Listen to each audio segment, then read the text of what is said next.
You are now listening to Out of the Blank.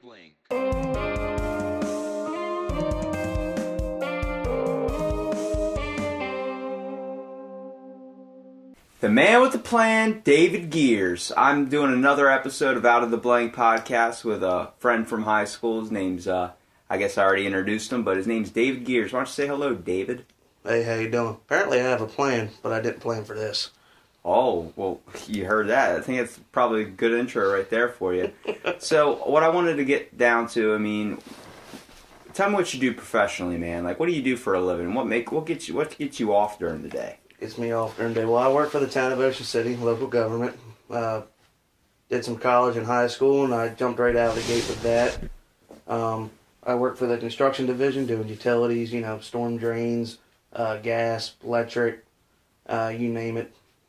Is that interesting to you? Do you find that kind of working with type stuff like that just kind of gets your brain motivated? Oh yeah, every day is something different, and you always got to be thinking, especially where we're digging in the ground and we're ripping out utilities and emplacements that are 50 years old sometimes.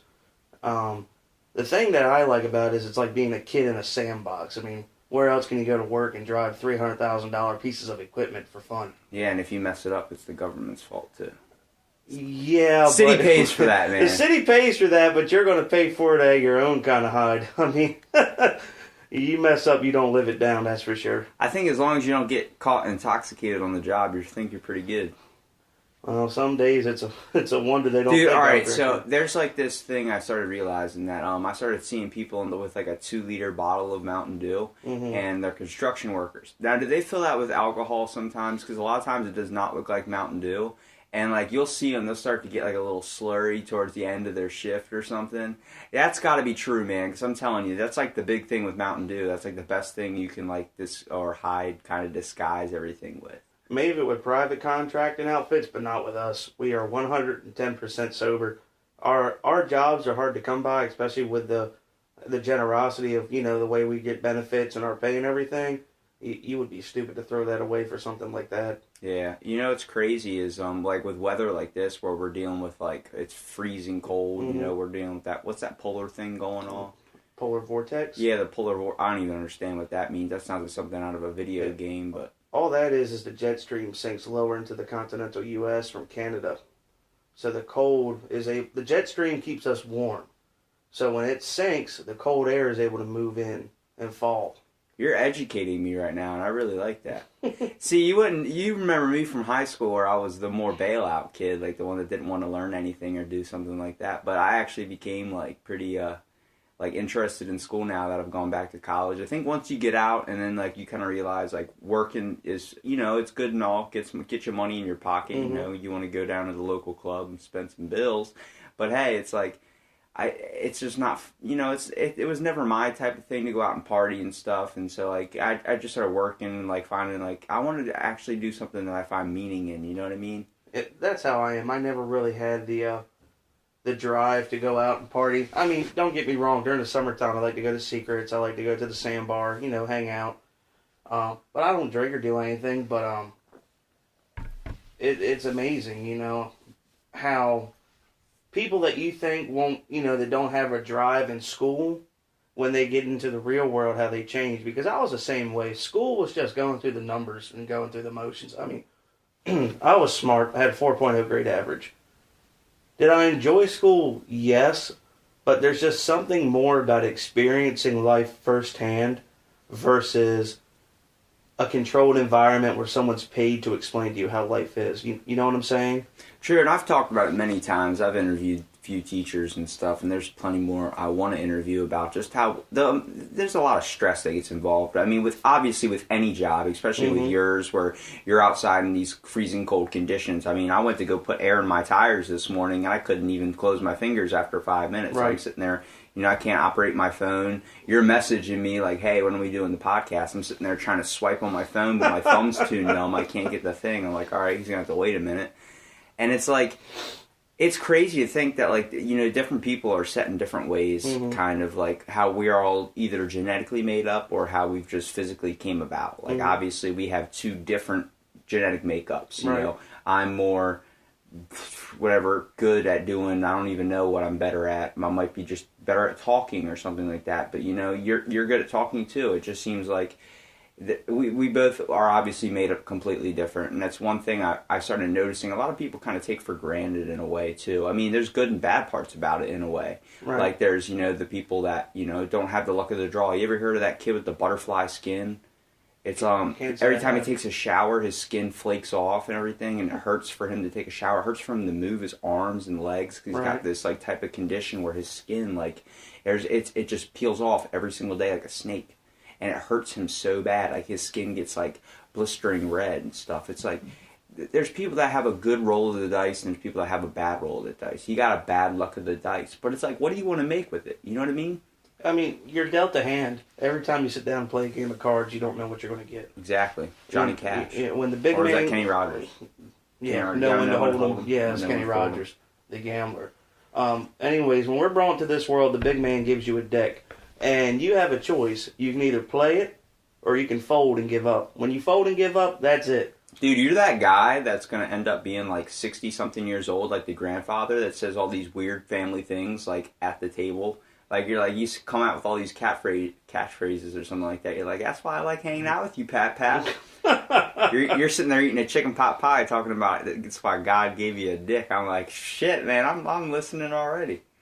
But it's like, I think it's so cool because everyone like kind of like, we walk around the world kind of autopilot. It's something I've really been noticing. And I was always only one topic interested me in school, and that was ancient history. Yep. But that was like Greek mythology and stuff like that. Like anything that came down to, learning about the gods, learning about this. I think it was because it was like there's another entity. It brought me back to kind of the superhero movies. Mm-hmm. And I'm telling you, Netflix has been killing it. They've been adding so many superhero movies. It feels like right now that's just the click that's going on. You see everybody wearing superhero T-shirts, all this type of stuff, and I'm like, I don't know if it's a false perspective of someone being super as like a power, just having like another ability that someone doesn't have. Mm-hmm. I think that's what we're all kind of looking for, like to be extraordinary. And, like, it's really hard to find that. But I believe we all have a secret talent or something we're better than somebody else at. I mean, I'm not saying we can all fly and we can all, super strength and, do whatever. But it's like, at the same time, it's like, there's people out there that have, like, certain, obviously, abilities, that might be paranormal, might be super spiritual, might be something, I don't like to get all spiritual on you and stuff. But it's like, there's other stuff out there. There's definitely things with evolution that we all... have came across. Like, people think dinosaurs were the first reptiles on Earth. No, that's not true at all. They found, I think, 100-something million years before that dinosaurs, or not dinosaurs, but reptiles before them. Right. That predates. It's like, we think we know so much, but we know so very little. I think a lot of it comes from the society we live in. Take, for example, cell phones for one thing. I have a feeling if everything electronic was surrounded with cell phones, social media, everything were to drop off today, the world would be in mass chaos. And a lot of it comes from people losing that interconnection with themselves because they're too worried about what's going on in the rest of the world or with someone else. If you take time in your day to reflect upon yourself, to really get to know yourself inside and out versus worrying about, hey, what's Robbie doing? Oh, look, he's at the boardwalk. Cool. But, that 30 seconds or, 30 seconds can turn into 30 minutes that you're stuck on your phone. First of all, fuck the boardwalk. That place is packed, and then when there's nobody on it, it's not fun either. You skateboard on that thing once, and in weather like this, you're like, no. Like, you get down the street, you're like, no, I'm getting in my car, turning on the heat, and I'm rolling. Because... honestly, once I got my car, my skateboard became, just not something I was interested in, and so did my bike. Like, it was like, that was the thing that got me from point A to point B, and then once I got a car, it was like, what's the point of having those things when this now gets me to point A to point B? There are some times I see my skateboard, I'm like, let me hop on it real quick, and then I get on it, and I'm like, why am I doing this? This is tedious. I don't like this. Car, you sit down, and here I got to stay balanced. Yeah, it's like, but this morning, dude, when I went out this morning at like, it was so early, it was like nobody was on the roads, it was nice, and it was like, I had the radio off, and then someone was burning firewood, and I'm like, I love that fucking smell, man. Just that, like, to take in those senses sometimes, like, it kind of gets your day going, man. I mean, I don't even know if you can tell. I haven't been to bed, so it's like, dude, Netflix been killing it, man. I'm telling you. They added so many new movies I didn't know about. I started just binge watching all of them. I could not get any sleep. I'm talking about Incredibles 2. All these movies are on there now. I'm like, oh my god. So I was just binging superheroes. Get an Amazon Prime account. You'll be surprised. Oh, dude, Skylar already got me rolling that. He got me a 55-inch TV for my birthday. So I'm like, my room's not that big, so I'm sitting there back against the wall. Like, I've talked about it so many times, but it's like, that thing, like, if you have it on, you can't fall asleep to the TV. You got to turn it off because it lights up your whole room. Well, that's nothing. I got a buddy of mine that has a single wide trailer with a 72-inch. Are we comparing dick sizes here? Or something? No, I'm telling you about this TV. Look, You're talking about in your room? I'll school you, bro. You can imagine this guy in his living room, a single wide mobile home.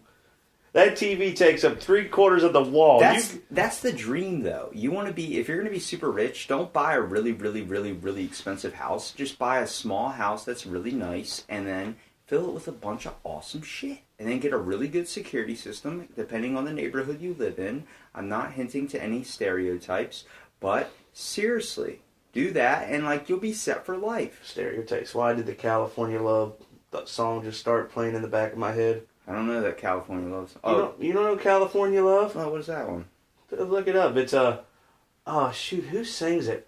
I think it's Tupac. California Love. You know, it's funny that you're talking about Tupac when you're wearing, redneck attire right now. What? I've got knockoff Vans and a snapback on. Those are Vans. I thought they were Sanooks. No, they're some I got from Sears. You're definitely dressed to impress, I would have to say. This is how I normally dress when I'm not at work. And you have to wear a uniform when you're at work. Does that ever piss you off? No, I like it. It's blue jeans, boots, and a dark blue button-up shirt. Now, do you farm at all? Like, I got cows. You got cows? Mm-hmm. Do you like that whole thing, dealing with their shit? I mean, you gotta deal with people's shit in the world, but you gotta deal with cow shit, too. Well, that just makes the grass grow, and they eat the grass. You don't worry about, like, hygiene? It's all natural. There's no chemicals. I mean, like, you're out in the field plowing through some shit, and then you gotta come in, and before you can eat a nice juicy steak, wash your hands. You gotta wash your hands. Big deal. I hate washing my fucking hands. Brother, I grew up on a horse farm where we had 32 horses that I had to muck stalls for. What? Yes. Tell me about the horse farm, dude. It was 20 acres. Where the hell all the horses go? We sold the farm, but like 2008. Why'd you sell it? Hard times. Oh shit. Economy's rough, man. We had a logging company back in the day. We built Ocean Pines. Now, is this true? Ocean Pines was filled with nothing but old people at first. That was the original design. Yes, every gate, North Gate, South Gate had a guard and a toll booth gate. And then single mothers with kids started moving in, and immediately it turned into like a family thing. That was the transition because Ocean Pines, where it has its association, was meant to be a perfect 55 and older community. Well, when I moved in, because there's golf courses on basically every block there's a golf course. But it's like, when I moved in, it was me, my mom, and my brother. Mm-hmm. And then there was a bunch of old people around us. And it was like that for years. Right. And then next thing you know, families started coming with the same thing, like just a mother and her kids, or a father and his kids. And it's like, next thing you know, it just became like, they started, it's like little blips on a map. They all started popping up everywhere. Mm-hmm. Then suddenly the whole community just changed, and all the old people kind of started staying in their houses more. And then all you started seeing was kids on scooters and bikes. And now it became like this giant like community type thing of like middle class working family, mom basically, and dad. Yeah. Oh, Ocean Pines in its originality was just a pine forest, and it was designed to be a 55 and older community. And as time went on, compared to the rest of places around here, it was a very cheap place to live. Not necessarily as much now with association fees going up and everything, but it's still cheaper than anywhere else. Try to find a house this size on Main Street in Berlin. Do you ever find, like, when you're going and you're seeing another community being built, like, and it takes, like, a week for them to build it or something like that, do you ever find that pisses you off, man, that they're cutting down so much of the forest and stuff? Because a lot of the places I used to drive by where I was like, oh, that was a beautiful place or something. Mm-hmm. Even the laser tag place in Ocean City got taken down. And that was the childhood place, man. Yes, it was. I remember Family Fun Center was the childhood place. Yeah, right there. You were at my little birthday party I had way back in the day there, man. We burnt that place down. It's crazy that, all these places, like, it makes you think. Like, I feel like we're progressing so fast. We're turning into our grandparents faster than to the aging process, because we're literally looking like. I remember when there used to be a corner store there. Like, I remember driving my grandfather back here in the day. I used to come here, spend 25 cents on soda pop. I used to spend 50 cents on Speedball or whatever it is. You know, The Family Fun Center. yeah, at the Family Fun Center. Now it's not there anymore. Now it's a freaking thrift shop, and then it goes to something else, and it feels like every couple of months it changes into something. Mm-hmm. It's like, not only on the fact that people can't hold like a business for long just because of how money hungry this kind of area and just the world is turning into, but how fast we're progressing. We're like, more homes, more homes, more homes, more homes. It's like, all right, I understand the whole process. More people are coming here. We need more stuff. But it's like, then they start building stuff we don't need. We don't need a hotel in Ocean City on every single block. It seems like every time you're driving down the road in Ocean City, there's a hotel. They're building another Hilton. There's one right across the street. Are they going to tear that other one down? Probably not. They're probably going to keep that one there and then have a side one that's a little bit smaller. It's like you took down Planet Maze, which was a golf and all this other stuff, and now we don't have that. And it's like now we only have like 3 golf places left in Ocean City, and they're all extremely far apart from each other. But that was the only laser tag place around here. Well, they just opened a new 2-story one on 142nd Street. Dude, we got to go to that. That sounds awesome. You ever been to Crown? Mm-mm. Crown's got a 2-story arena too. They're dangerous, laser tag. When they turn off the lights, man, I was running one time and some dude ran right into me and had his laser pistol gun thing. Hit me right in the forehead, dude. Dude, this guy was like 30. I was like 12. Yeah, dude, I swear to God, I thought I cracked my brain. Like, I was sitting there like, oh my God, I can't think straight. Do you have drain damage? Drain damage? That's what you just said. Drain damage. It's brain damage. Yeah, but if you're maybe you're the one with the brain. No, but if your brain is damaged, you got drain damage. Drain damage. All right. Well, I guess it drained brain out of my ear, right? Drain. Like you said about hotels, I mean, they just built the loft. They tore down the 40th Street Village in Ocean City. But you get to experience the change firsthand because you work in the town of Ocean City, and I'm part of it. Yeah, I'm like, you're literally part of that community of that builds everything. And do you ever have any problems dealing with like the town and all that? Like any like major issues that kind of arise? Anybody complaining either about you or just major bills and stuff that you're kind of hoping to get past? I can't say so. I mean, not a lot. All the stuff that we're doing is necessary. Private contractors are ahead of the construction when it comes to hotels and stuff. But when it comes to us, we're stuff that makes the public's life easier. I mean, we're redoing storm drains that will help reduce flooding in Ocean City. Paving roads, setting up for new public facilities. You guys pave the roads at the worst times. Well, there's a reason they do that. Traffic congestion. You try to pave a road in the summertime. Yeah, but I mean, you guys literally do it like a week before summer sometimes. Oh, that's not us. That's private contract. That sucks. I know. We the town of Ocean City, we pave in the wintertime, and what we pave is parking lots for government-owned facilities and whatnot. Other people that pave are other contractors that come in. But I understand what you're saying about a week before traffic picks up. But a lot of times you have to go with the weather too. Asphalt is very temperamental. It can either be too cold or too hot, and it won't set right. You probably get a lot of people screaming out, like when you're sitting out there holding the sign, screaming at you, like, "You asshole! No. I'm 30 minutes late to work." That was me. If I saw your lunch sitting, and you were pretty far away, I would, literally pull over, grab your lunch, and throw it, farther even down. That stuff pissed me off sometimes. No, we very rarely, I've never gotten a complaint from the public because, a lot of the stuff we do, our bosses and our people that are ahead of us are, smart enough and have the insight and intuition to be able to plan our projects where they don't really affect anybody. Now, when it comes to we had a political scandal. I think it was like a couple of years ago or a year ago. One of the town council people actually dated his daughter.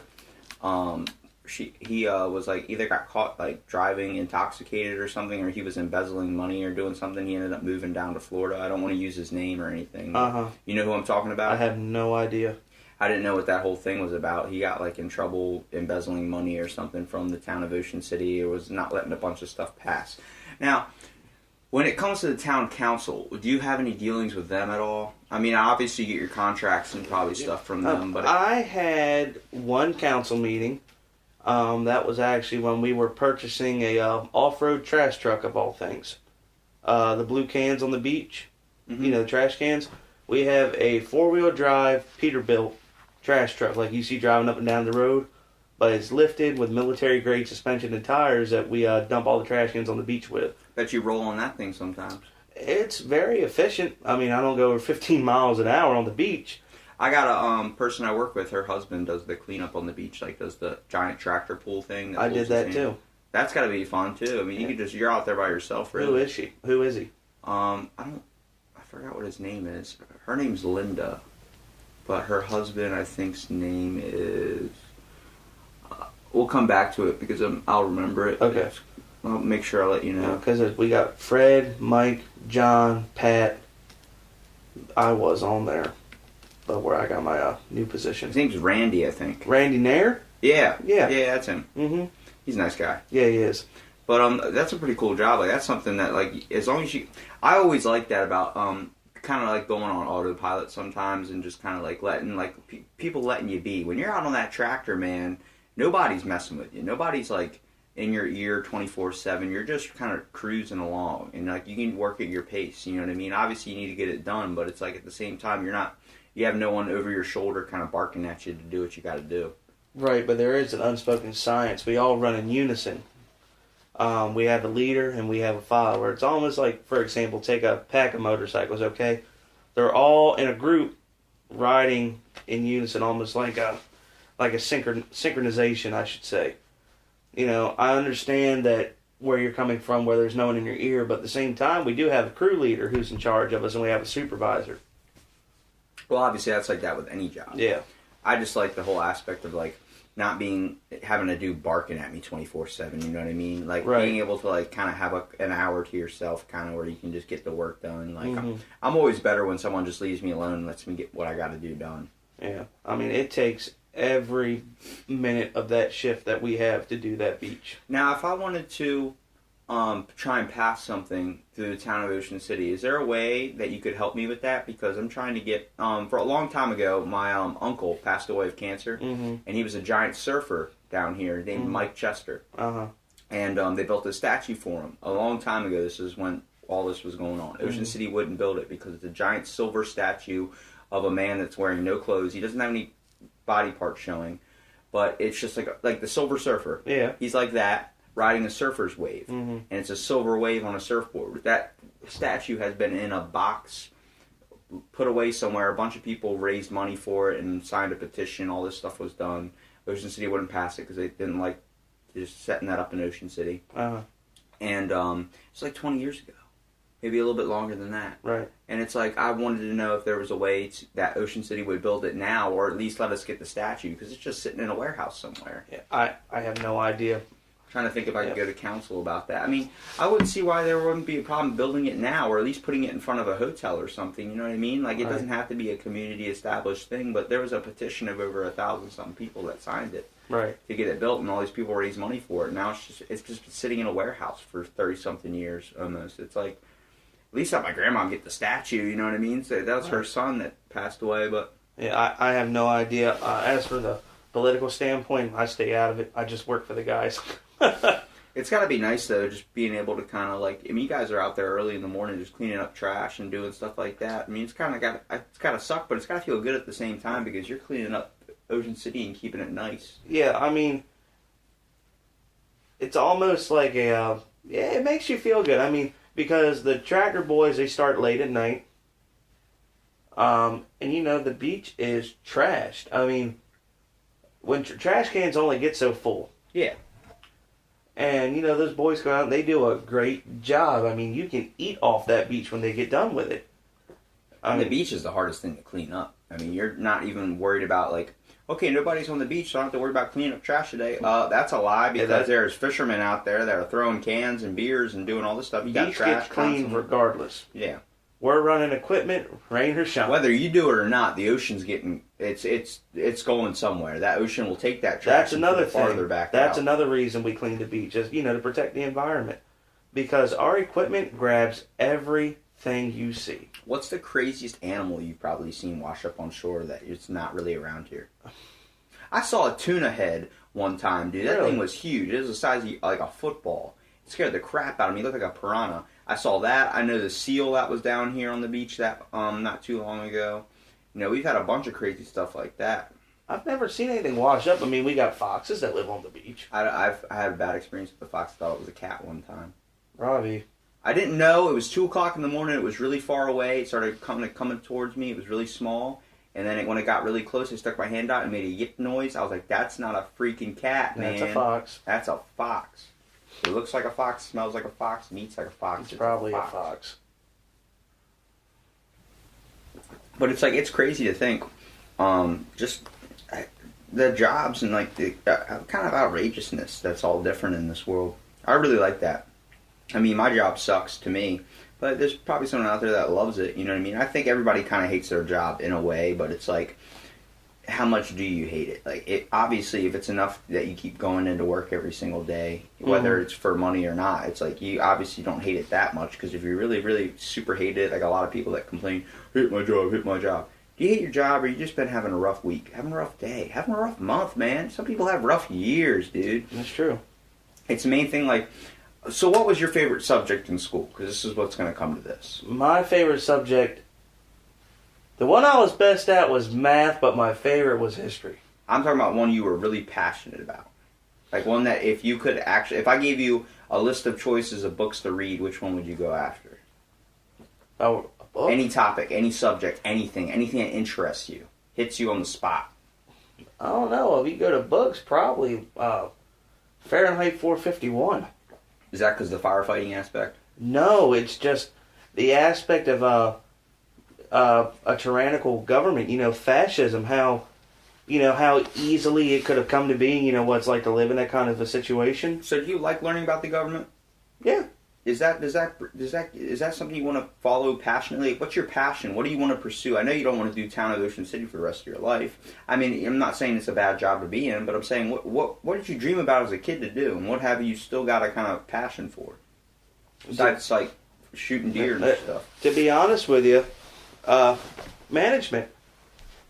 I've always wanted to run a company or run a crew, and I have that opportunity where I'm at. Now, that is the complete opposite from how I remember you from high school. You were straight complete opposite when it came to, you didn't really want to tell anybody what to do. You didn't want anybody kind of like near you in a way. You kind of wanted to be secluded. Mm-hmm. Most of us were. Yeah. I mean, I don't know if you remember, we were really good friends back in the day. I still have a picture from a photo booth of us in it. You know, the one that takes multiple pictures and puts them on a little strip. I still have one of me and you in there. My mom, she hadn't seen you in it's 18 years or something, and she was asking, and she was like, you still talk to David at all? I was like, holy crap, how do you even remember that kid? I was like, yeah, but I don't really talk to him anymore. I was like, 'cause we kind of fell into different groups, you know. I mean, kids find other outlets and, you know, different stuff. And eventually, we all had rough times through high school, obviously. It was, whether you were the bully or the bully, we all had a rough time. Even the bully people and the bullies had rough times, too. It seemed like everybody was just cracking jokes trying to get through the day, you know what I mean? Yeah, it really was. And it was, you know, you found your clique, you found your good group of people, you got a good standing on your feet, good head on your shoulders, I could tell from that, you know. My one thing that I pulled out of high school, it was just like, I started looking at things a lot different. I became really secluded. And now I'm trying to kind of break out of that a little bit, but doing with podcasting. And it's like, I don't have any hatred towards anybody around it. I don't like kind of dwelling on this during my podcast, but it's like, the one topic I really found interesting was the way the human mind works. Right. I like that. I've been taking a bunch of psychology classes and just like getting really interested, whether it's like the biochemical theory, which is like how, like if someone has bipolar in their family and then they have bipolar, they were genetically made up to get that bipolar disorder. And then there's people like psychodynamic theory, which is like you develop it through your life. You know, like it's stuff like when you're a child, something happens to you and it ends up doing this. It's like, it's just like an HVAC trade or another type of subject, being a therapist or dealing with the human mind. There's constantly new theories coming out. It's ever changing. You know, the world's ever changing. We're constantly changing ourselves. I mean, our bodies are constantly changing.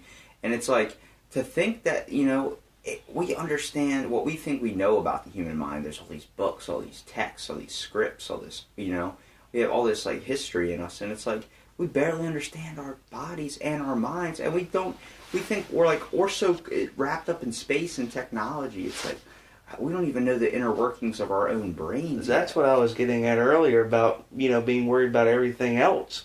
You need to really get to learn yourself before you start, attacking other horizons. And that's so hard to do. Some people don't even find that. What's crazy is that, I've always been a talker, man. I've always, but, like, I don't know if you noticed, like, towards the end of my high school years, I became really, like, introvert, like, not talking to anybody. Like, you could tell that there was something going on. Like, that's not the Robbie I remember, the little kid, I've had a bunch of people say that to me, like, you changed and all this stuff. And it's like, I just got stuck in a routine. I got stuck in, like, a comfort zone, you know what I mean? Like, a comfort spot. Like, I just felt like, I'm just going to do this, go to work, come home, go to school, go to work, go home, come school, like, do all this stuff. It's like, eventually it just became, like, crazy. And, like, I got insanely addicted to the gym. I mean, I still go every day, and it's like, I'm trying to find ways to, chase another passion, kind of, in a way. But it's like, I don't want to lose who I am down deep inside. Right. Way. And I don't want to turn this podcast, obviously, on me, but it's a conversation between me and you. It's just interesting. Like, that's the one thing I found. I'm so happy I reached at, like, the age of, like, 21, like, just turned 21, of realizing that like, everyone's got a story to tell. Everyone's got a life thing. You have any, like, obviously we all have had, like, troubles in our times. I mean, is there anything that reflects on you in a way that you think about sometimes? Like, childhood trauma-wise, or just, like, dealings with, like, obviously you were bullied too, man. Yeah. It was like, you were bullied pretty bad, and I always stuck up for you. Even though we didn't talk, I stuck up for you. I never made fun of you. I wasn't that type of guy. And you're looking at me like, I don't know about that. I'm like, dude, I swear. No, I believe you. I remember. I was just thinking about this time. You remember a kid named Stuart? Yes. Remember, I was in home economics class, and I called him a Twinkie. And we were in the, what were And we? he fought you? 7th grade. Yeah, we were in the hallway. I was getting my textbook out of the locker, and the boy comes up and just knocks me in the jaw. And I'm like, what are you doing? That was in 7th grade, wasn't it? Yeah, and here comes Justice, that big girl we and was... slapped her, and he scratched the whole side of the locker. She slammed him into the locker. That was hilarious. What sucked was, I was kind of like, being nice to that kid, because he hung out at the park my cousins played soccer at. My little cousins, like, he hung out with the little kids, trying to, it's a lot of things, like the kids you see doing the Naruto running through school, like, with their arms like behind ninjas. their back. Yeah, I don't like. I made fun of those guys back in the day, like, to myself or at my table or something. But it's like, I look at them now, I'm like, they're just their own person, and it's like, it's also a thing with immaturity in school. A lot of kids, once they get out of it and kind of enter the real world and become more mature. Like, I became kind of, in my own thoughts, mature at a very young age,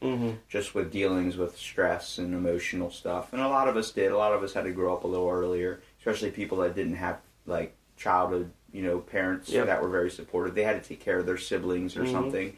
You hear those stories all the time. I raised my brothers and sisters, and they end up being, like, the strong one. And it's like, right, those types of dealings. And it's like, I remember him, I don't even think a month before that, he tried to fight me.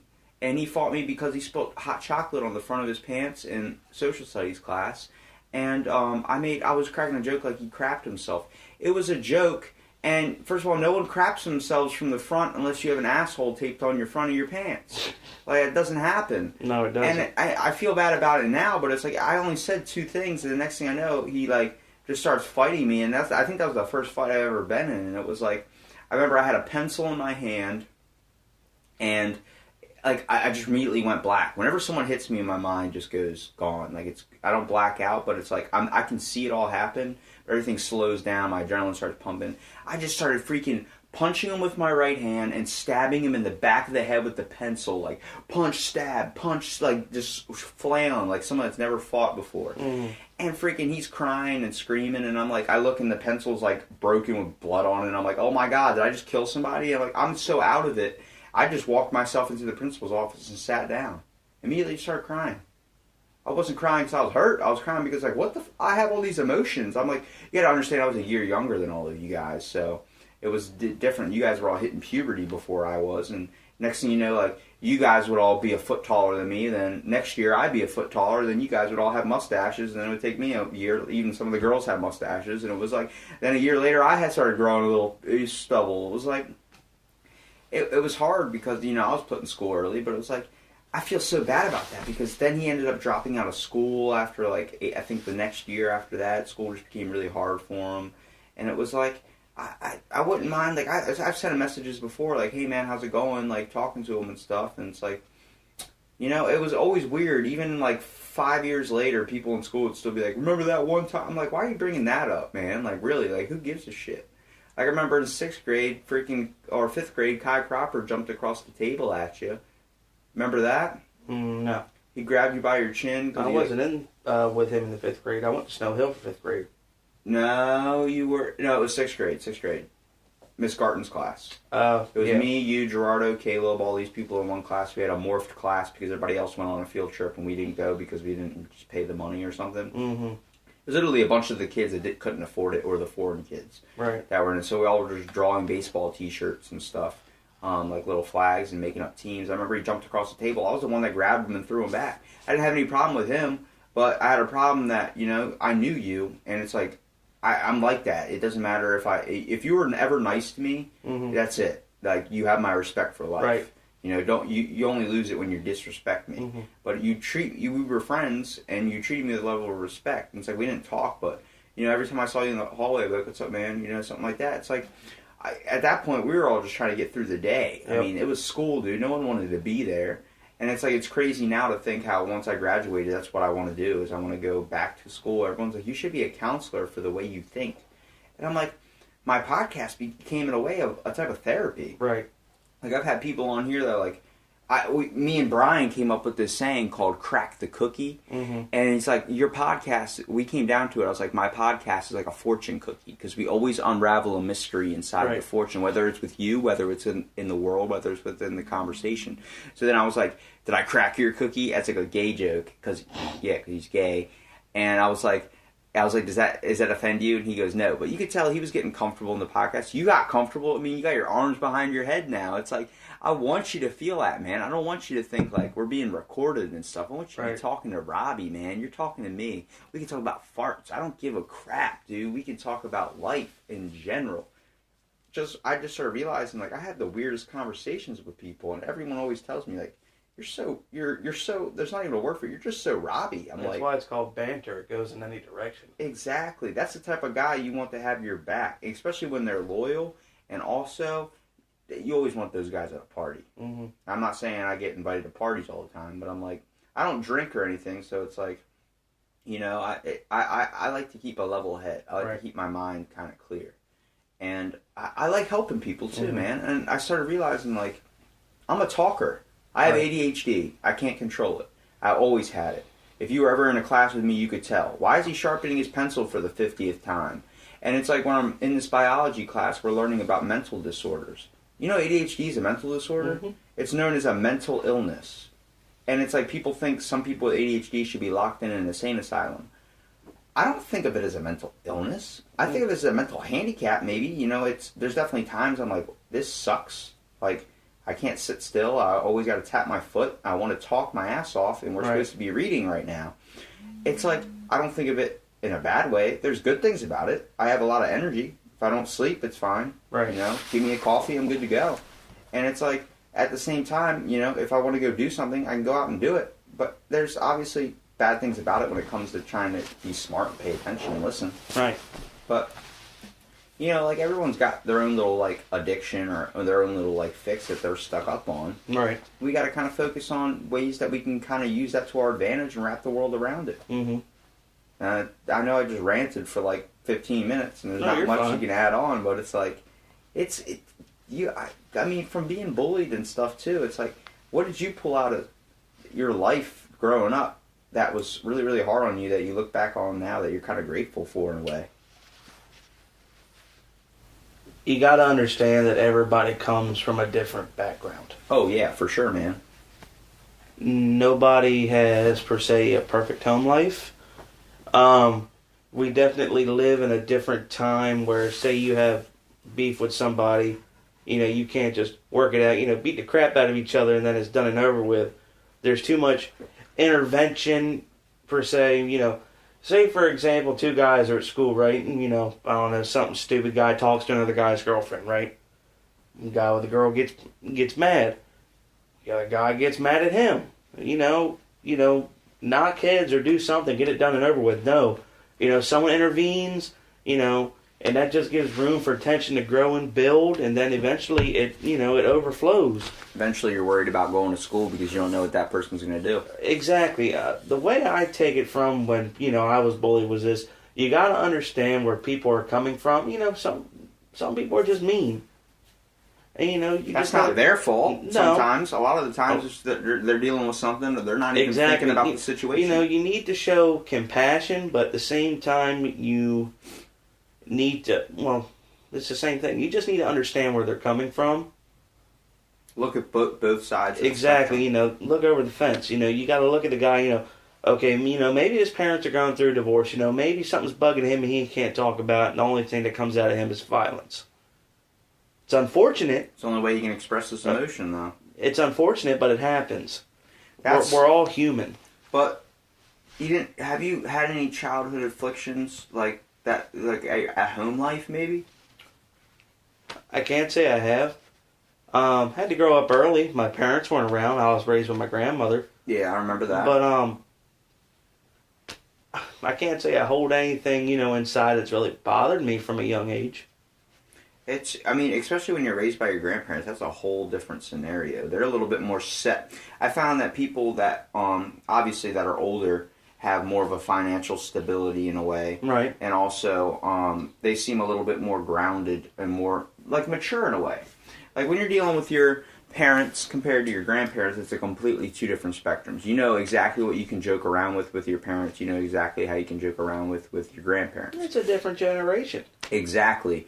And that's a good and bad thing. Sometimes I'm rolling with my grandfather and he says something that shouldn't be said in public, like, "Are you Korean?" I'm like, "Why would you ask her that?" Right. I just want to know if she's Korean. I'm like, "Okay, look, just give him an answer so he can get whatever pancakes we're getting."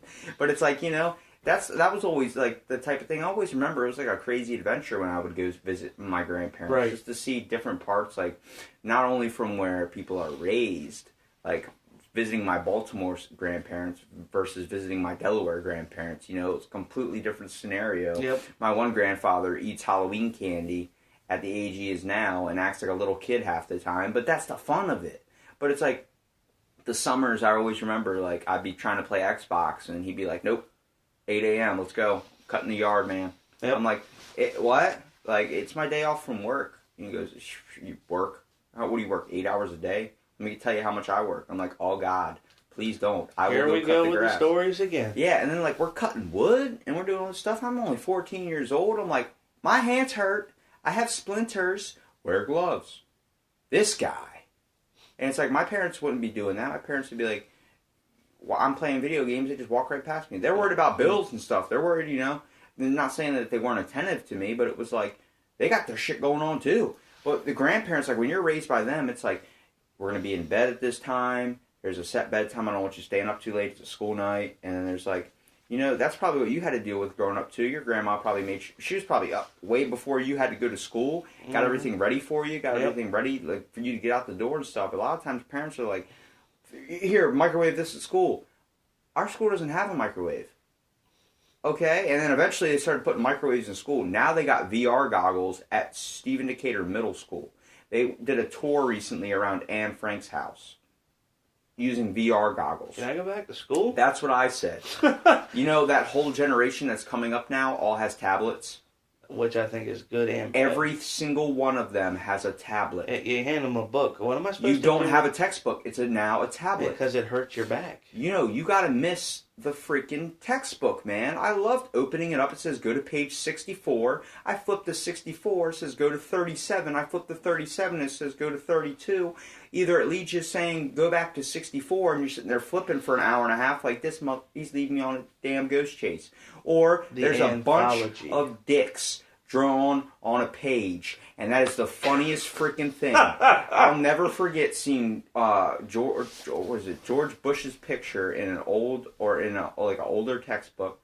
They said it was newer, but it was like, this was like, I don't even know, back in middle school days, so like 5-8 years ago. Not even 5-8 years ago, longer than that. We graduated high school 5 years ago, I'm pretty sure. 4. 4 years ago. Damn, so long ago. I know. Crazy. Time flies. But it's like, oh man, I remember seeing that picture of George Bush and someone drew dicks all over him. I was like, this guy. I remember the funniest thing for me was I was in the 8th grade and we were in they were doing what was it? Like pre-bio or something, and they hand you the biology textbook. You know, you're 8th grade, you know, you're 13, 14 years old, you turn to page 86. Hey guys, turn 86. There's boobies. There's boobies. That's crazy, man. Because like, you know, we look back at that stuff now. It's like a lot of people are like, I wish I can go back to high school. No, you don't.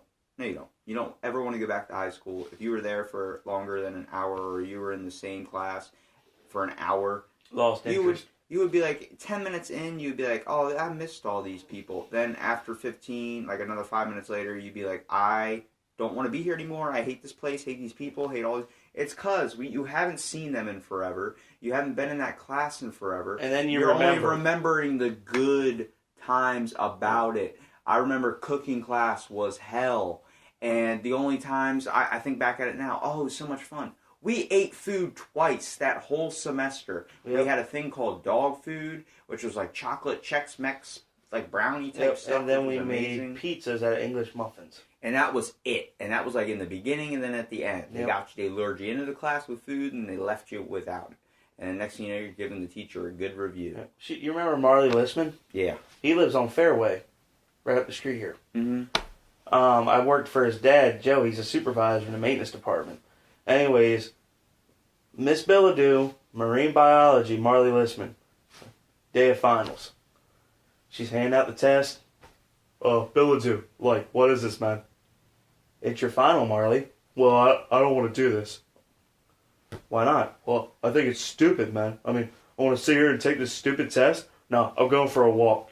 Just gets up and leaves. Dude, there were teachers like that like, I mean, they were cool. I think there were people out there like, if you don't want to learn, then whatever, dude. Like, you know what I mean? They kind of left you be. And then there were obviously the teachers that would be up your ass, like, trying to get you. But it's like, in a way, they're trying to help you, or maybe just sometimes they're being a dick, you know? Like, I remember my one teacher, I could always tell when she hadn't gotten laid in, like, a long time. It was, like, 2 weeks or so, and next thing you know, she'd be freaking test. And then next thing you know, it's like, movie. I'm like, you got laid last night. Miss Rebick got on my nerves. Jesus, don't call out everybody, but it's like, yeah, I understand that. She used to put stickers on your binder if you got, like, if you did your homework and stuff, and she had the turtles in the class. That was cool. I'd always sit by the turtle tank. I liked the turtles, but, like, she was just a hardball teacher. Yeah, well, I think she was by the books in a way. Like, yeah, she reminded me of the cheerleader type in school, like, that got, like, all her reading done and all that, so she could go to cheer squad and then do all the extracurricular activities and all that. And I think it's how she was trying to raise her daughter, too. But it was like, in a way, it was like, they're all trying to live their lives and get paid, and, you know, some teachers do it in a fun way. My one teacher I podcasted with on New Year's Day, she was, she's, like, the coolest teacher around, man. She used to watch Miss Williams. I don't know if you remember her, if you went to Buckingham or you went to Shao. I went to Buckingham for 4th grade. I left Shao in 3rd grade. But it was like, you know, just having 2 different teachers growing up was completely crazy. And she understood my ADHD outlet. She used to put eraser caps on my pencils so I could beat the desk. Right. Because she knew I came from a music family and stuff. My dad played drums in a band. My mom plays in a band. My family, everyone plays music. And it's like, I'd like to take the cap erasers and lick at the end of them and stick it on my earlobe. It would stick like an earring. You got a freak, man. You got an issue. There's a family issue down in there somewhere. We'll have to get down cool. To. You take a cap eraser, stick to your arm, stick to your ear. No, the one thing I did nose. that I would stick to myself, I would take the bugle sticker or the bugles out of the chip bags and put them on my fingers. Yeah, it looked like witch nails. Yeah. And eat them, and the next thing you know, you bite your finger on that thing. You're like, shit. Not doing this again. And you did it 5 minutes later. Yeah, you did. But it's like, you didn't learn. There was always those teachers. There were some that, like, I remember that we had this one teacher. my social studies teacher. I think you might have had her too if you were in. Forgot what I think it was Cobras. But oh, dude, she was the hottest. The blonde-headed one, Miss Welsh or Walsh? No, I'm not saying her name either. Or was it Mr. Hill? What? I'm not gay. No. She's a social studies teacher. Her name was Miss. It starts with the M. Don't say her name if you know what I'm talking about. Gotcha. And she was pregnant.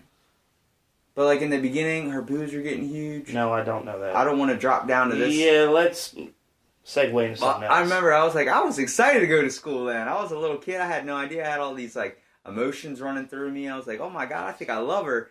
And I don't want to get down to that, but it was like, you remember those teachers that were like super, super hot, and then you're like, wow, I'm actually learning something because I'm paying attention to the teacher. And it's I just like Mr. Whalen because he had turtles and flight simulators. Well, yeah, he related to kids in a way like for us, basically, because he was like, he would teach you with games and stuff. And a lot of times he was just doing it himself. I mean, he used to do extra school activities where you would come in and have Yu-Gi-Oh! Tournaments. He's like, he would bond with the kids. You know, teachers take it in that aspect. And there's...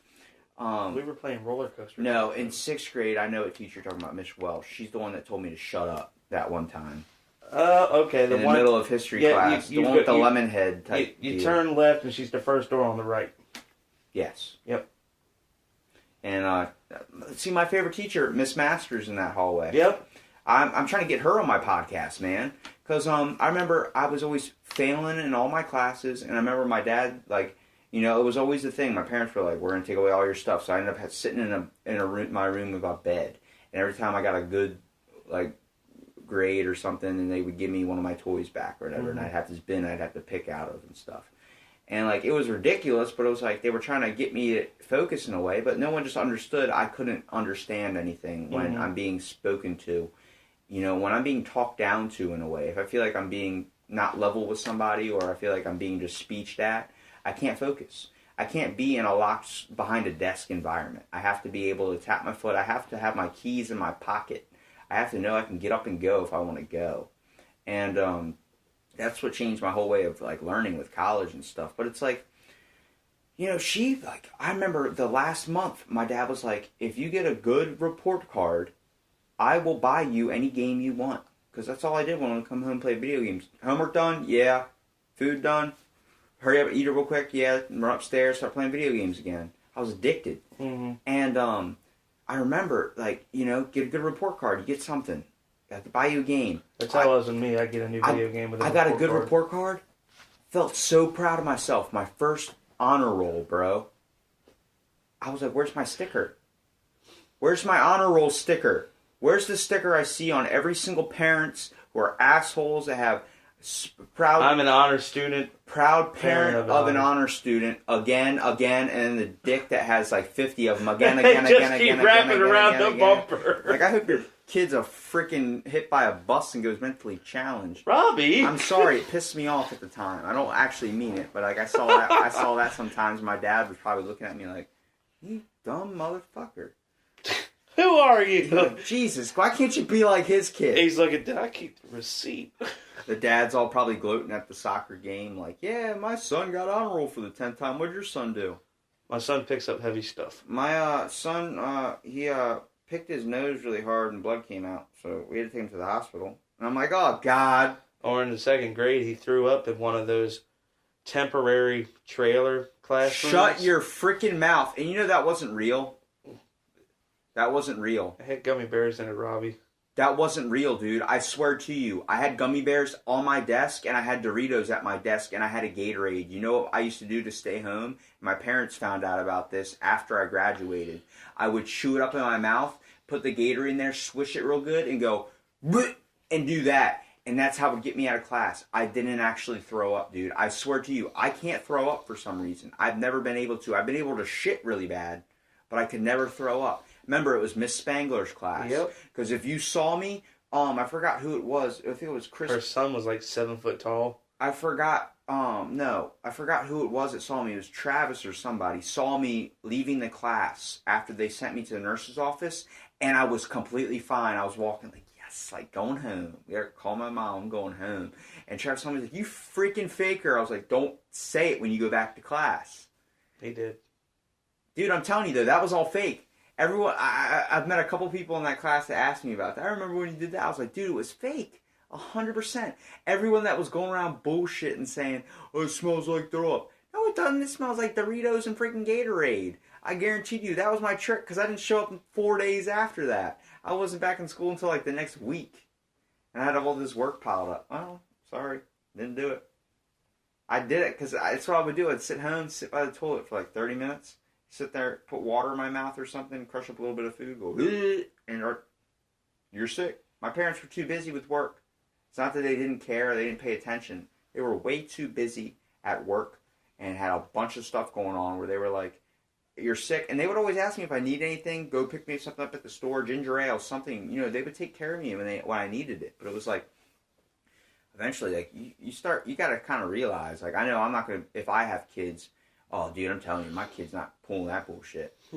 If you're sitting upstairs fine with a blanket wrapped around you with the peanut butter and jelly and a bag of Doritos and you're playing video games, Halo 24 hours, yeah, there's something up. That kid's not sick. That kid's faking it. Yeah. But it's like, I always find, you know, I know we just went off on a major nostalgia flashback of our childhood, basically, but it's like, it's crazy to think, man, that, like, we all had our ways of kind of dealing with stuff, coping with stuff, and getting through the day, and like we seem to turn out pretty good, man. And like I feel like we just turned this into my giant life story here, and we totally got off on you a little bit. But I'm like, you know, you had a good upbringing with your grandma and stuff, and that might have been, you know, there might have been some hard times, obviously, and some good times about it. But it's like, you know, you got instilled values on you, which comes from why I get into with psychology, the psychodynamic theory. You got some of your genetics obviously from your grandparents too, but at the same time it's like you were raised with their values. You sit and eat everything on your plate. You do all this, you know, we're out in the field. We're going to be hard workers, not inside lazy people. And it's not that, you know, your parents are lazy or something like that, but it's more the fact of you're with someone that's older that is either probably going close to retirement or they're financially well in a sense compared to someone of younger age, and you never have to worry about groceries, never have to worry about not having food in the house. If you needed something, that was always there for you. You never had to worry. They had all the remedies for everything. I remember, you know, what is it? You put toothpaste on your pimples and they go away, or you ever try and get sunburn on your face and it cooks the pimples away. That was the thing my grandfather knew about. And you know, my grandfather's allergic to the sun. And he works out in the field all the time. Melanoma? I don't know what it is. He has to wear a hat, has to wear long pants, has to wear a bunch of stuff. And like, you know, you hear those types of stories. I'm like, why are you still working out in the sun, man? If you can't handle, you know, the sun, he goes, because you got to work. I grew up in that time, and I grew up in, you know, when I went up there on summers and stuff, it was sit there and eat everything on your plate until you're done. You know, and I remember I would sit there some nights for hours. You know, and it was like those values. Those aren't bad values. It's not a punishment now that I look at it. Back in the day, I was like, why can't I just play video games? No, I drank 3 glasses of chocolate milk before I ate my meal. Yeah. It all just comes with maturity and time. It's like, those are definitely values I want to instill in my kids. I believe this society would be a lot better if we were a little bit more conservative with our stuff. You know, we learn to use the full range and aspect of everything. You know, like when you drink a water or when you drink a soda or when you drink a coffee, drink every last drop. Don't drink half of it, throw it away. Don't put all the sugar and stuff in it that you think that you need. Don't go get a triple Starbucks Frappuccino stripper pole dance stripper cream latte. Yeah, it'll be $19.95 plus tax. Yeah, it's like, really, it's like, you really want to spend that much on coffee when you can take that same $20 and go buy a whole crap ton of groceries? My grandparents gave me the best thing in the world. Taught me how to grocery shop. I spend $20 on groceries a week, maybe $40 depending on the deals or not. Fruit, all that, produce, all that stuff that you need to survive. Like, I think, like, if I start seeing stuff get low, stock up on it. You know what I mean? It's something like that. Like, eventually I want to have a giant warehouse filled with beef jerky. Right. You hunt deer, right? Hook me up with some deer jerky if you ever get a chance. Not season. Whenever it's back in season. You're going to have to wait till after Thanksgiving. Damn. I'm sure you can find What's some good meat that's in season right now? beef. If you get any beef that you've hunted yourself and you have some left over, let me know. Because anytime my buddy goes deer hunting, I'm like, give me some deer meat. He brought me deer chili dogs one time. Oh my god, dude! I'm lactose intolerant or sensitive, so when I eat like dairy, my stomach gets in a real funky vibe, dude. I was crapping up a storm with those chili dogs, dude. I don't care. They had cheese in them. I was like, I don't care. This deer meat's too good. But I like that type of stuff. But see, I'm not of the hunting variety. I wasn't raised. I don't have weapons in the home. I don't have anything against them. But it's like not my part of my culture. You're counting the guns right now on your fingers, so I'm trying to. Okay, we're at 2 hands. 9 guns. I'm going 9. Let's see. 8. 12 gauge, 12 gauge, 12 gauge, 20 gauge. What's with shotguns? You don't have any pistols? 12 gauge, 22, 50 caliber. I think that's it. I mean, if we wanted to list all the guns I have, I'd have to say... Left arm, right arm. Yeah, left arm, right arm, every single gun in Black Ops. We're doing that. We're doing Blackout, Black Ops 3, or 2 or 1. I only have 1 of them. I don't remember. I think it's 3. Zombies. That's all I care about. I don't play video games that much anymore. All I play now is Assassin's Creed, the new one, because it's back in Greek mythology dates, and I'm like obsessed with climbing on the Greek statues and taking pictures on their dicks. It's funny. It's funny to me. I send Snapchats to everybody. I don't like doing it. Like I don't do it in my free time. Just sit there and just hang on them. I would hope not. But like. I always like the Assassin's... What are you doing, bud? Not just hanging around with these nuts. Yeah, right? It's like, I just like the Assassin's Creed aspect of they use like historical stuff to make the game fun. Like Leonardo da Vinci, working with him. Like, I'm obsessed. Leonardo da Vinci, I found out, has one of my favorite quotes ever.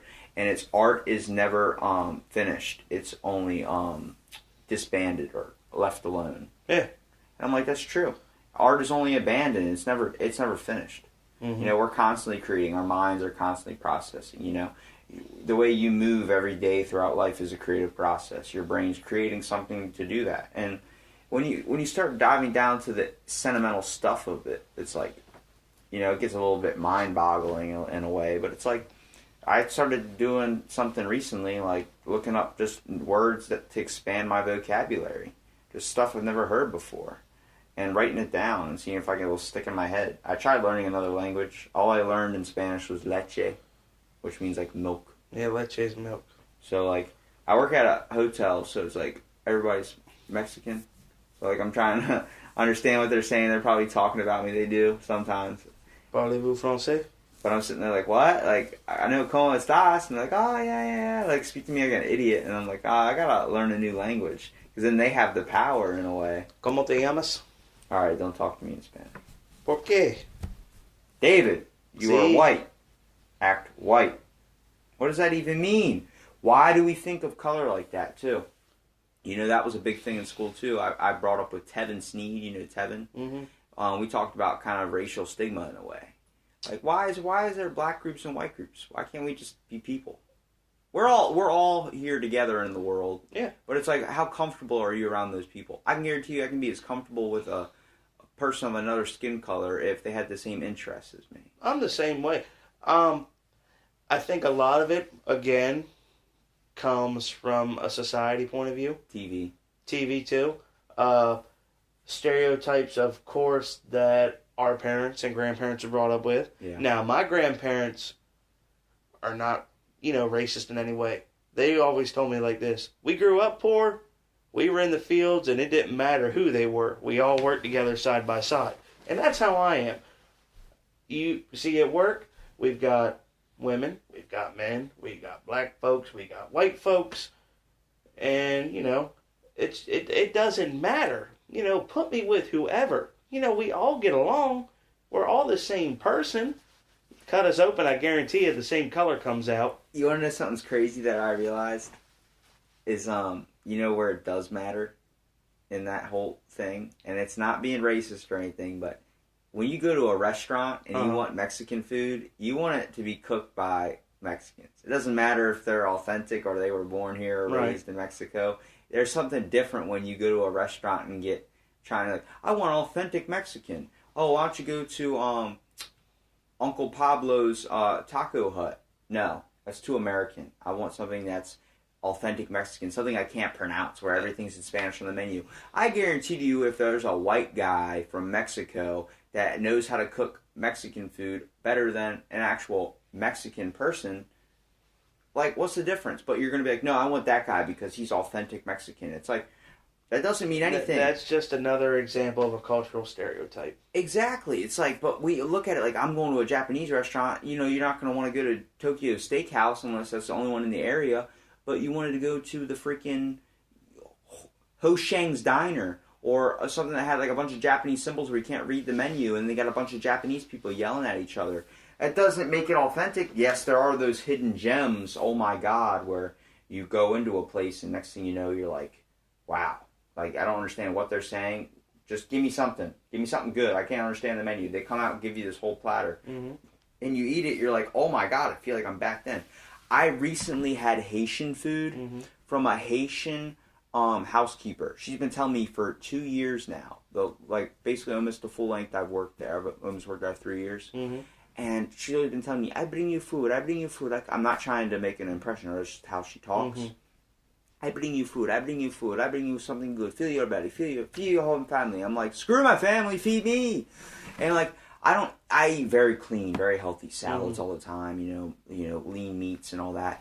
She gives me this giant platter last week of it, and I was so happy because she was like, I'm going to cook for you. I'm like, okay. And she goes, what do you want? I'm like, whatever you want to cook. She goes, no, I especially cook for you. What do you want? I'm like, I don't know. What can you make? She goes, I'm making goat. What do you want? I was like, what do you mean? Yellow rice, white rice, brown rice?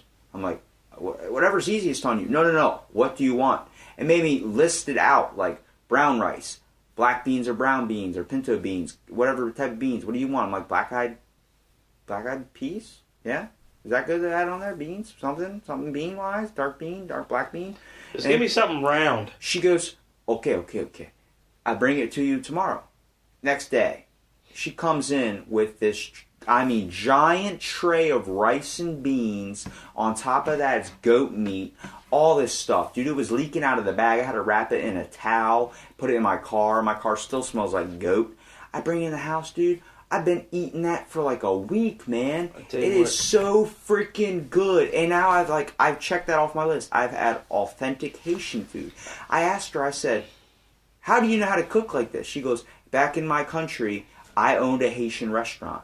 I'm like, we need to open it up again and get it going. She's like, I cook for you every week, especially for you. I feed your family. I'm like, no, screw the family, feed me. I guarantee if you smelt that goat while it was cooking, you wouldn't want none of it, though.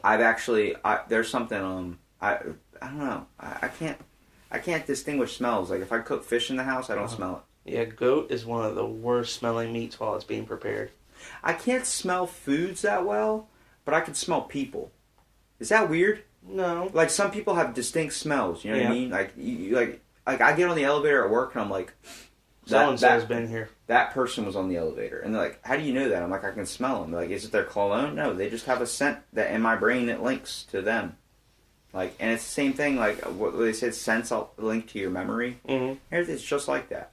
There's sometimes I'll be like, and it'll bring me back to like a childhood memory of like going down the street. Like, I remember that smell. What is it? And then it's next thing something that was probably happening way in the background of my memory that I totally spaced out on. Like, I remember doing, me and Caleb lived like a couple streets down from each other in Ocean Pines. So I would ride my bike to his house. Mm-hmm. And like, maybe it was like 20 minutes on a bike. You know, he was a good ways down. But I took that trip because it was easier than asking my parents, like, hey, do you have 5 minutes to get... No, I'm getting ready for work. It's like, all right, I understand. No busyness. Mm-hmm. And it was like, I'd be just riding at my bike 2 in the morning with a Slurpee. If I went to 7-Eleven, I'd ride my bike from 7-Eleven all the way down there. I think about it now, I'm like, hell no, I ain't going to 7-Eleven on a bike. I'm going to take my car. Yeah. But it's like, driving with a giant Slurpee on this giant Walmart chopper I had. Yep. And I'm sitting there drinking my Slurpee and going to this... Like, I'd go to his house and be like, you want to go to the store? Me and him would walk all the way to Walgreens or some little, like, convenience store, get a bunch of Arizona teas, a bunch of gummy bears, a bunch of candy, a bunch of bags of chips with the $10 we asked our parents for. Next thing you know, we're, bam, in the house playing Halo all night, playing video games all night, 24/7, not sleeping. And I was like, it's crazy how growing up, like, how that stuff kind of changes. And yeah, you see those people that still, you'll see them in Walmart picking up, like, 4 cases of Mountain Dew. Either they're a hunter or a redneck type person, or they're wearing a Minecraft shirt and they're about to go on a huge gaming barrage. A lot of people look at that guy and go, that person's sad.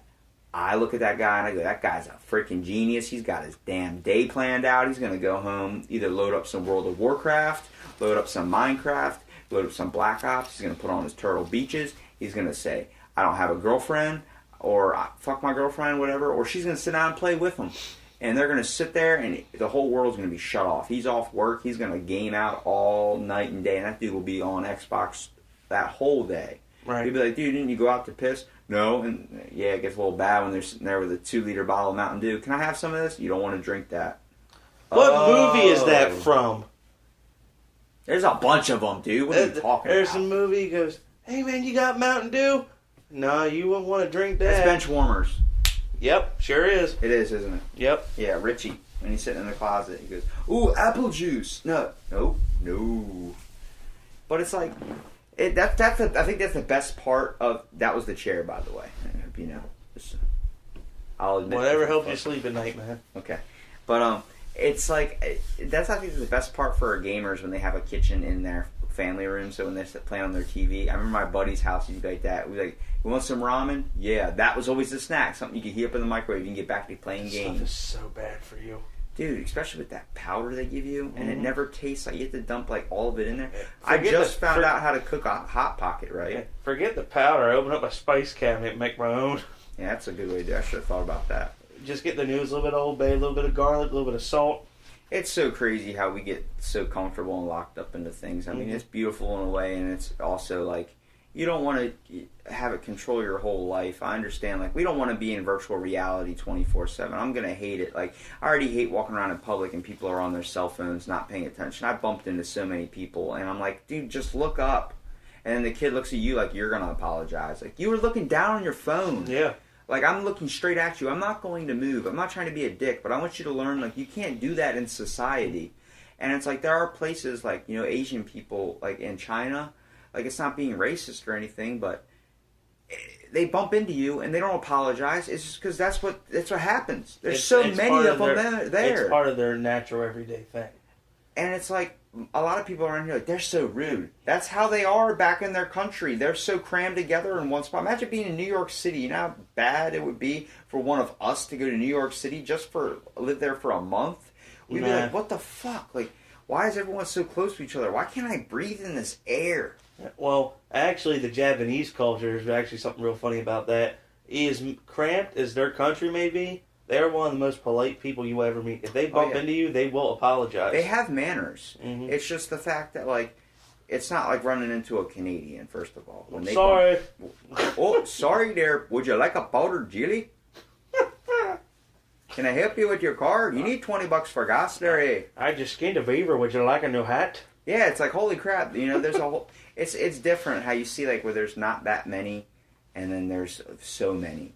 And you see the different aspects of how people, like, kind of... It's a cultural theory, too, with, like, the environment you're raised up in, with dealing with, like, the human brain and stuff. People, you know, develop certain symptoms and certain syndromes because of how closely packed people are. Like, if you're packed together with a sardine, you're gonna develop claustrophobia maybe, or you might adapt to it and not get claustrophobic ever.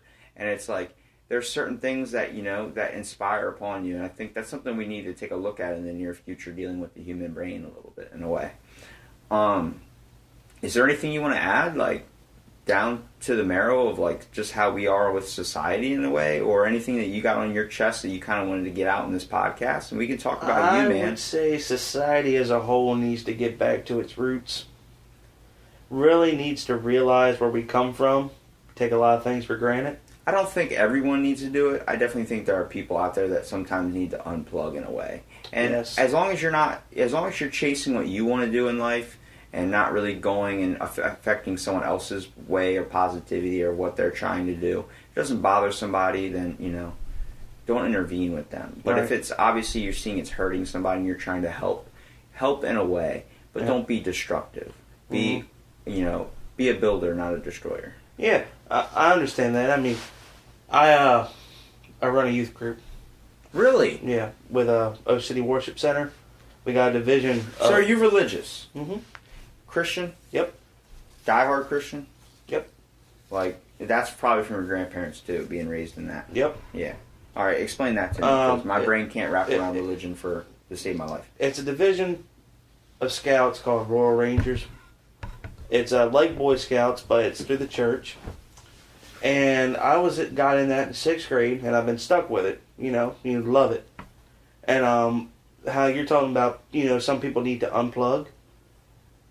This is a great example of that. I've got a couple boys in there that are diehard video game boys. Like, for example, if they get shot in Fortnite, they want to, flip their lids. Don't even get me started on Fortnite, man. I've never played that game I hope once. it dies in fire. I've never played that game once. I walked in on, I think it was Christmas Eve, onto a party that my aunt was having. A bunch of older people in there. I was bonding with them over the kids. There were, like, my little cousins in there, 14, 13, all sitting on the couch, wrapped up into this game. The adults are playing ping pong. I'm like, I don't play ping pong. I don't know what the fuck Fortnite is. Never even looked at it, never even played it. My one buddy who's 26 plays it all day.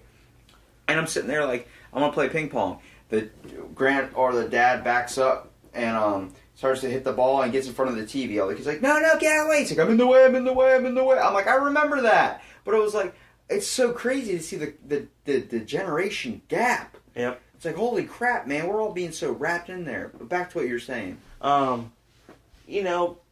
When they come to church on Wednesdays for their ranger meetings, it's their way of unplugging. I mean, people get so wrapped up in, like you said, virtual reality and, artificial, I almost call it like a babysitter sometimes.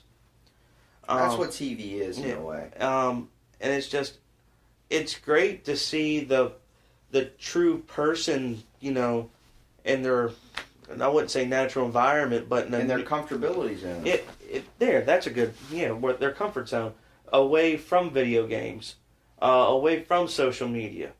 Like, we're taking them on a scouting retreat tomorrow, and we won't be back till Sunday afternoon. Where are you going with that? Camp Broad Creek Boy Scout Reservation. We're taking them skiing. We got like 5 cabins rented. That's going to be fun. You got to let me know how that goes. Yeah, they got like 4 inches of snow last night.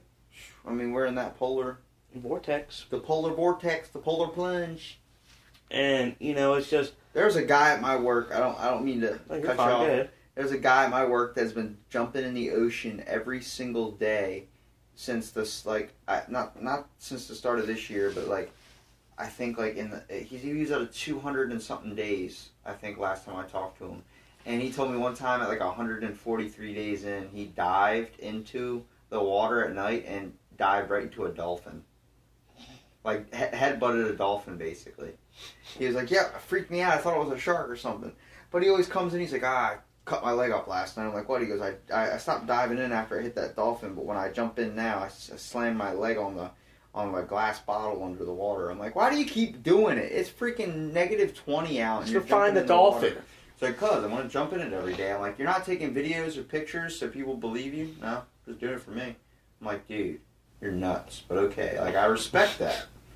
And it's like, what you're saying, when we need to unplug. I don't want it to be like the trance and whatever that movie is with Johnny Depp, where the people have the tattoos just unplug on their arm and they're terrorists and they're killing all the people that are all the machines, trying to shut them down and everything. I don't want it to be like that. No. But I believe we need to unplug sometimes and really take the time, go outside, take a deep breath. The old saying goes, take time, smell the roses. There's a joke Robin Williams used to say where he has his son has 6 screens up at once, and everyone's like, that's OCD. He goes, no, bullshit, it's multitasking. Right. And he goes, but sometimes it's crazy to see that your kids, when they unplug, you're like, whoa, what's going on? And they're like, what's going on? And you're like, remember me? I'm Dad. Who the fuck? It's like, right. You immediately, sometimes, I remember I played video games for a week straight one time, barely ever sleeping, and I started seeing the game in real life. That's how VR is going to be. People don't want to live why were you going to want to live in the real world when the real world kind of sucks sometimes? Obviously it has its good things and its bad things. If I want to go to freaking Rosa Parks, or not Rosa Parks, Anne Frank's house, freaking virtual reality rather than go all the way to Washington, D.C., I'm like, yeah, that's more convenient if we don't have to take a field trip there, especially keeping track of 20-something kids and having them back on time and not worry about that. But the whole aspect of going on the freaking field trip, we're all going there together. If someone's got a shit, we got to pull over to the McDonald's halfway down the road. Someone can take a shit. It was just like a mini vacation, even if it was just for 10 hours.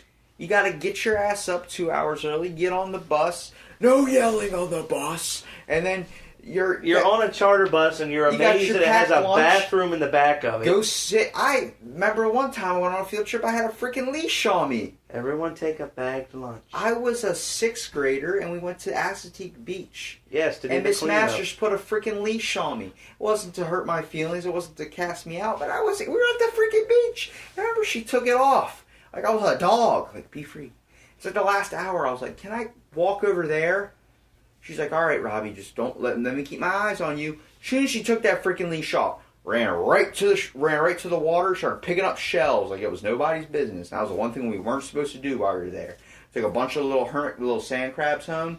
Freaking thought they were all dead. I grabbed them, squeezed them, killed them. Yeah, I felt so bad about it. But I was like, Robbie. as a kid, it's the aspect of it. I always remember that field trip. It was like kind of rainy out. Like, it wasn't sunny.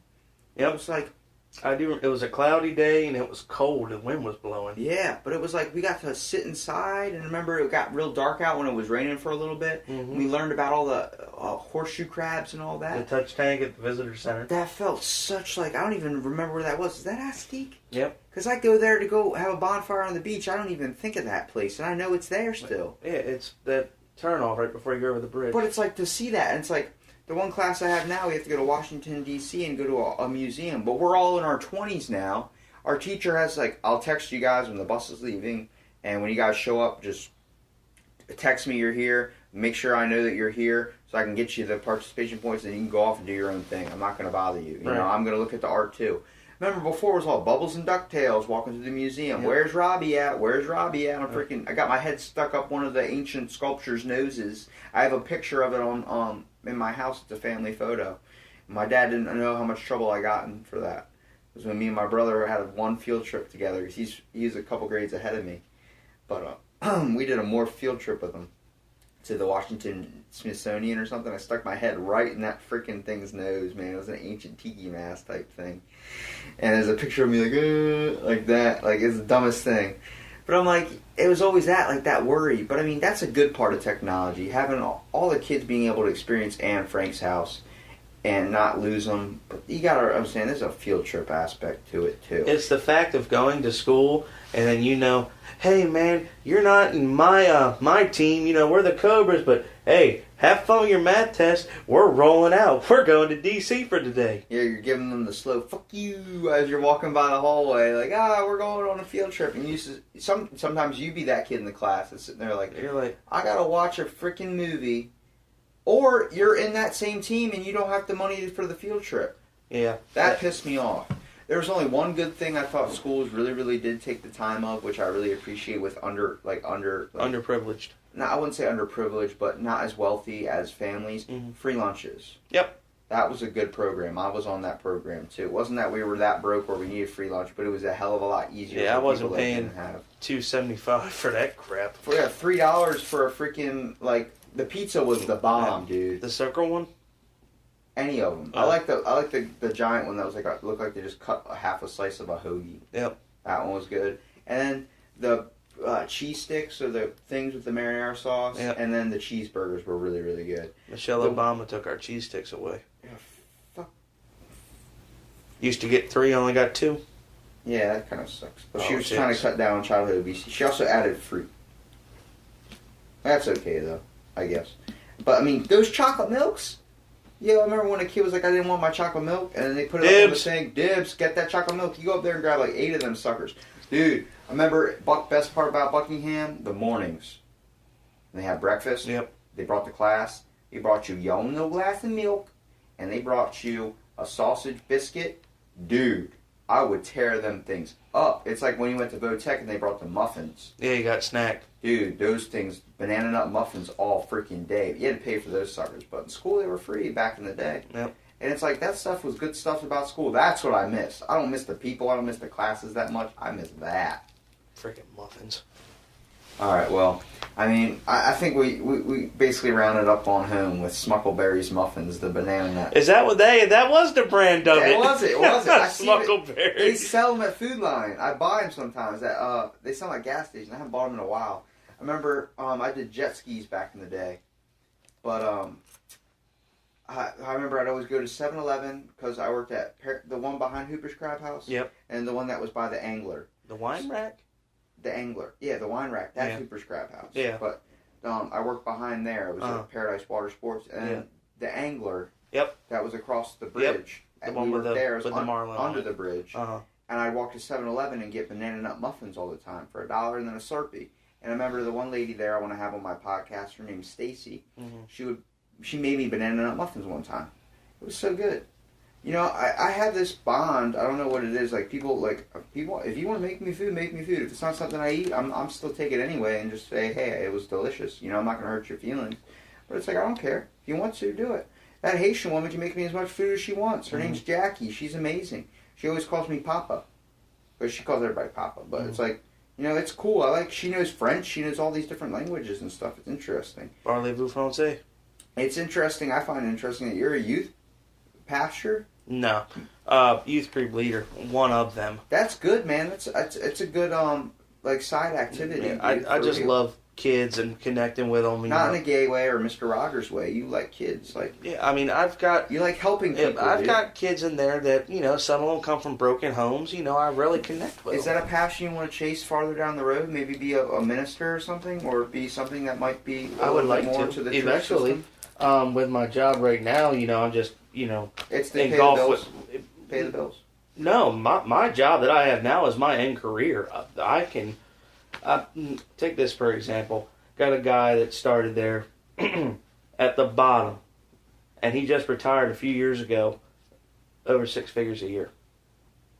Damn. The town of Ocean City is a great place to work. And I'm not just saying that because I feel like I have to. Sponsorship. I'm saying that because I love my job. When you have a job that you love, How much money are you getting for this commercial? Let's see. I gotta call him back. You find a job that you love, you will never work a day in your life. That is very true. And Sometimes you find a job that you love, but you suck at it, and you still do it anyway because you love it. And also, there's jobs that you freaking hate, but you're extremely good at it. Yep. There are jobs I've extremely hated, but I'm insanely good at it, and that's kind of sucks. But in a way, it's, you know, that doesn't mean you're meant for that job. Mm-hmm. It just means, you know, you got to find what makes you happy, even if you completely suck at it. I can't draw pictures for shit, and I get bored when I sit down for 5 minutes. But there's sometimes I like to do it. Mm-hmm. And, you know, it's just do it. It makes you happy in the end. Yeah. I definitely think you should chase down the little bit of the church in a way. I am. But that is something that I'm not going to do as a job. That's something I would do as a hobby, almost like a calling. Because there's just something that I don't know what it is. Maybe it's the big man's plan. But I connect with children so well. You ever thought about being a teacher? No. I feel like you would be a pretty good teacher if we had or at least like a Boy Scout leader in a way. Well, that's what I am. I'm not trying to make fun of the Boy Scouts, which I have in the past, about how many knots they can tie. Yeah, I can't tie a knot at all. Yeah, I can only tie a bowline. I can halfway do that. I can't even tie my shoes, but I can tie a bowline. But It's something getting good at. You're helping people. You're helping a generation that's going to end up maybe helping another generation down the line. You know, it's the same thing when I say it's like paying it forward. You know, you're at a drive-thru or something. Oh, your meal was paid for. By who? The guy in front of you paid it forward. Yeah. You end up paying behind it, or it stops there. I do that for cops. You know, you do that. Like, I talk to Chris Bird all the time. I'm like, you probably have people that want to buy you coffee. Yeah, but, you know, I like paying for my own stuff, too. Mm-hmm. But it's like the aspect, like, the guy, I just did a thing on extra credit paper on this guy recently. His name's Kevin Hines. I don't know if you know who he is. He's the guy that jumped off the Golden Gate Bridge and lived. Uh-huh. And he said if someone, when he was crying on the bus, if someone just would have asked him, you know, are you okay? You know, is there something I can help you with? How are you doing? He wouldn't have done it. No one talked to him. Everyone ignored him. We're all like autopilot. It's not our responsibility to ask No somebody. compassion. But why don't you take the time to? Every time I see an elderly person, I hold the door open for them. Yep. Not just an elderly person. I open up the door for them. Walk. Thank you, sir. You're welcome. Sometimes I get the person that just walks right in. I go, "You're welcome." I'll say it because he needs. It's not to be mean. It's not to call him out, but he needs to learn. You got to say thank you sometimes. Yep. When you're at a dinner table, you don't pull your phone out. Right. You don't pull your Game Boy out. You don't let your kid play games with the volume turned all the way up when we're at a public restaurant, when we're at a movie theater. Sound off if he's going to play it. But it's like, if you want your kid to be disconnected from what's going on, the memories you're making, then do that. But don't disrupt anybody other time. I hate it when I go into a place and there's a dude on his cell phone, Bluetooth, talking, or on speakerphone in the middle of public. Dude, get in your car. Take it outside. Take it outside, man. There's a time and place for everything, and that is not here. Yep. And I believe if we all are more considerate of others, more compassionate towards others, we can help everybody in the smallest bit of ways. Yeah, I agree. And I think that's what you're probably aiming for in the long run, is teaching this generation of kids, learning that life's not all bad. Don't grow up twisted and broken. That's something I thought about chasing down with doing counseling work in schools. I wanted to be a guidance counselor, but the amount of stress and strength that goes behind it, I feel like my podcast, in a way. I mean, how long do you think we've talked? Hour? What, an hour? No, we've talked about an hour and a half. Well, but it's flown by, right? There's someone out there that is going to take something from this. It's going to take this message from this, and that was my whole point of it. But this conversation has flown by. Yes. It wasn't tedious on you. No. I know it's the same thing every time I ask somebody. I'm not good at interviews. That's always everyone's response. That was your response. I don't know. I'm not very interesting. Mm-hmm. Dude, you're talking to me, man. Yeah. That's always usually how I end this. You're talking to me. I just want you to feel comfortable. I don't care if this podcast gets 1,000 views, gets 1,000,000 views. It would be nice if it got 1,000,000 views. It'd be nice if it got spread around by word of mouth. Mm-hmm. But it's like, I don't want to go and publicize it. I don't want to pay the money to go advertise it anywhere. I just want people to stumble upon it. And if they get something from it, good.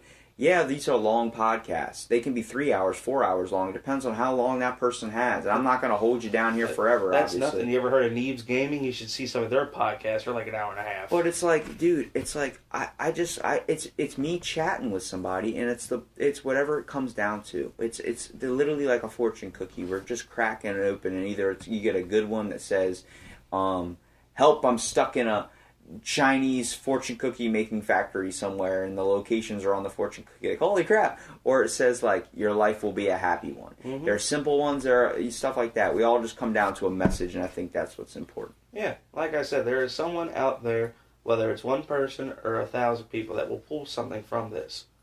Because we're all human, we've all had similar circumstances. We've all had experiences, and I'm out there to hear them all. So I'm like I've said, if there's anyone out there that wants to do my podcast and they hear this videos, message me. Hit me up. If I don't have to know anything about you, really. I've interviewed people. I don't have a script in front of me, so it's not an interview. No. I don't have questions lined up. I might have a set basis of where I want to go just to get the conversation flowing. But once we start talking, is whatever you want to talk about, and it's like. I'm in it to hear everybody's words. Of course, I'm going to have other people on, the same people back on, catch up and everything. I like talking to everybody. Mm-hmm. It's just interesting to hear everybody's story and how everybody views on the world. And I really appreciate you taking the time out of your day today, especially taking off work, faking sick, and coming down and being on my podcast, man, especially so early in the morning. I appreciate that. Mm-hmm. And I hope that this was as fun for me as it was for you. I enjoyed myself. Thank you. And everyone out there listening, stay tuned for the next episode of Out of the Blank podcast.